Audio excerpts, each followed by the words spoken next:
Well, a massive leak of over 90,000 secret US military files has exposed cover-ups over the war in Afghanistan. The classified documents were handed to 3 newspapers by the whistle-blowing website WikiLeaks. They include reports on the deaths of hundreds of civilians, increased Taliban attacks, as well as NATO fears that Pakistan and Iran are backing the insurgency. RT's Laura Emmett has more from London. This is essentially a detailed account of the last six years of the war in Afghanistan. It begins at the beginning of 2004 and ends right at the end of 2009. And there has been quite a lot of both criticism and scepticism about these documents. Criticism from the White House, which says that the release of documents like these could lead to danger for the personnel who are there on the ground and compromising operations. And scepticism about whether this is really new information.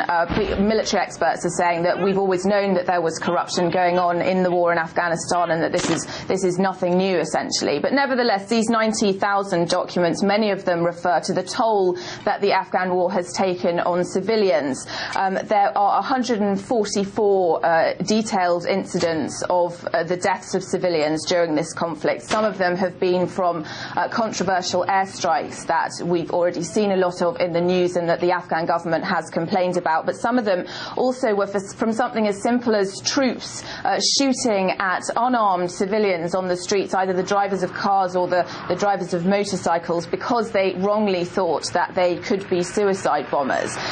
There's details in these reports of 195 civilians killed and 174 wounded, but that's considered to be a massive underestimate.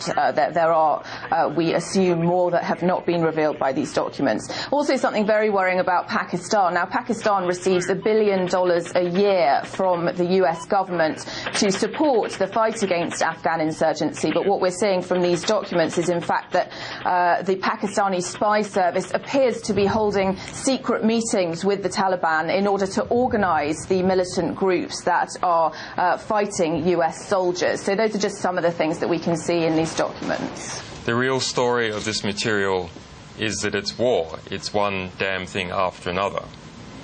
It is the continuous small events, the continuous deaths of children, insurgents, allied forces. He said that he was expecting that people whose abuse he had exposed would come out and criticise him, essentially shooting the messenger. And he also denied the fact that these leaks would cause any kind of operational insecurity or danger for the troops that are on the ground. He said all the documents that he's released are 7 months old and so have no real bearing on what's going on operationally in Afghanistan at the moment. He said that he had a harm minimisation process. Those were his words. He also defended the reliability of these documents. He said there are instructions on the WikiLeaks website about how to read these documents. Obviously, we should exercise caution while reading them, but he's confident that they are all accurate accounts. RT's Laura Emmett reporting there from London. Let's get some more analysis on this right now from political analyst Christoph Horstel, who joins us live from the German capital, Berlin. Good to see you, sir. So there's been some criticism of the leak from the White House, but it didn't seem particularly harsh. Why do you think that is? Well, you see, 91,000 documents coming out of WikiLeaks.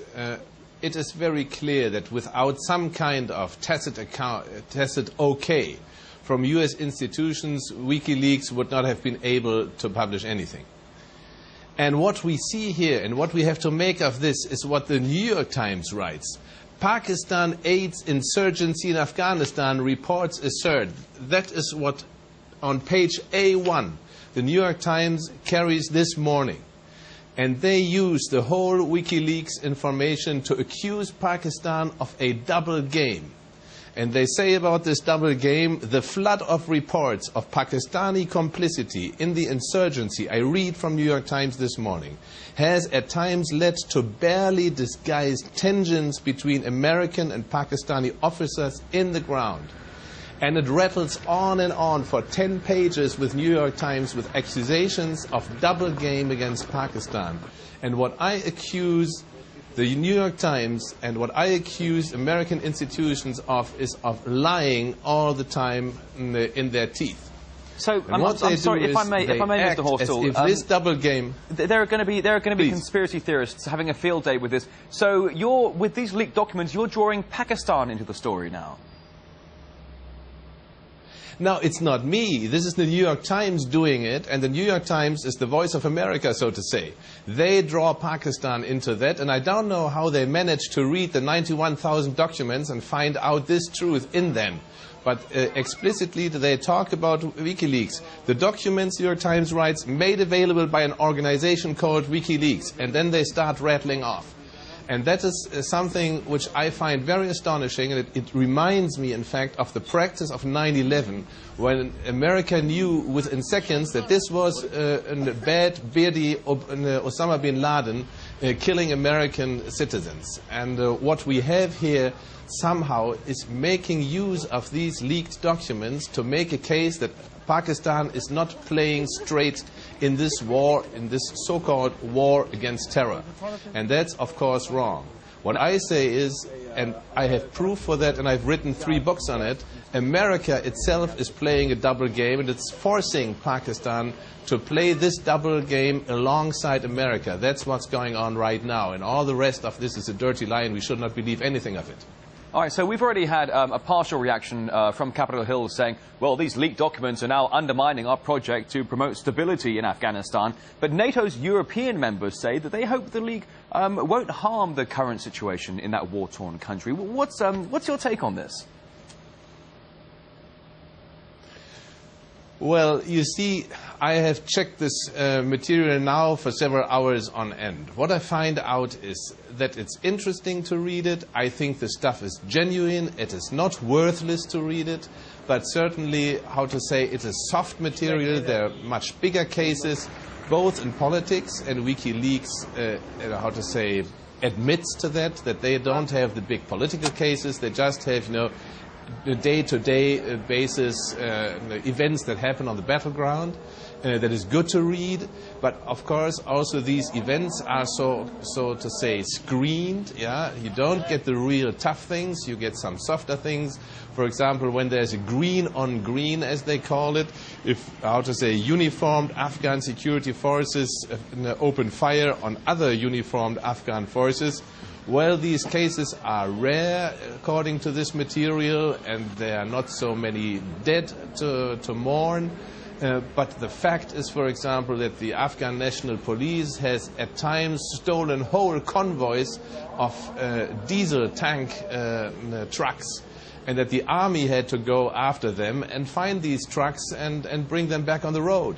And of course there were killings in these cases, and this case, which was in Afghan TV, for example, does not take place in WikiLeaks. And this means WikiLeaks got a softened version of what is really going on today in Afghanistan. All right, so and we'll be keeping our ears to the ground for more developments on this story.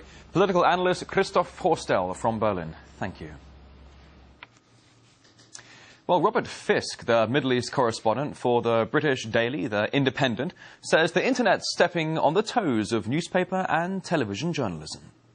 We've got all these expensive newspapers with huge investigative staffs, Washington Post, New York Times, in London, in France. And yet we didn't get this story. It was the internet that got it. This is the most important proof so far that in many ways newspaper journalism is retreating and going along with authority. Please, can I be embedded? I mean, I'm not embedded, but please, can I be embedded? Can I go with the 10th Mountain Division? Can I be with the British Army? And these reporters are not getting the story. And these people, this WikiLeaks organization, which I have some serious concerns, they've managed to do it on a mass bulk scale that we've never seen recently in modern newspaper journalism or television journalism. This, I think, is one of the lessons for us journalists.